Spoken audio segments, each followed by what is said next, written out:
s'appelaient Simone, Michel, Marie-France, Yann. Leurs prénoms sont écrits sur le même bloc de granit, avec la même date, 8 mai 1944. C'était la grand-mère, la tante et les cousins de Lionel de la Herverie. Quand ils ont senti que les bombes faisaient trembler vraiment beaucoup la maison, ils sont tous sortis de leur chambre et chacun a pris un enfant avec lui et ils sont sortis.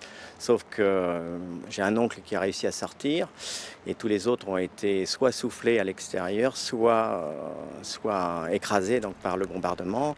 Cette nuit de mai 1944, en moins d'une heure, les bombes de l'aviation anglaise ont tué 183 personnes et fait 300 blessés. Bruz, près de Rennes, n'existe plus.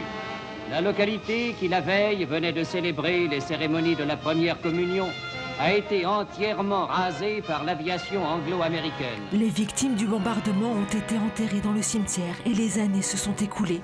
Bru est passé de quelques centaines à 20 000 habitants.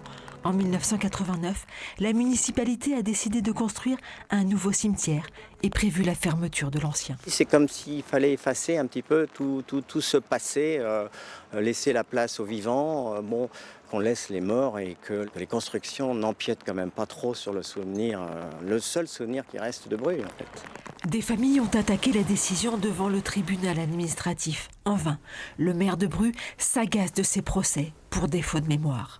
Ça fâche, ça met en colère parce que la mémoire, l'attachement qu'on a aux morts ne se mesure pas à la présence ou non à un endroit A ou plutôt qu'à un endroit B du cercueil de la personne qu'on a perdue. C'est dans le cœur qu'on l'a. Les familles envisagent de se tourner vers le Conseil d'État. Depuis cette nuit du 8 mai 1944, Bru est une ville martyre. Son cimetière, disent-elles, n'est pas et ne sera jamais un cimetière comme les autres.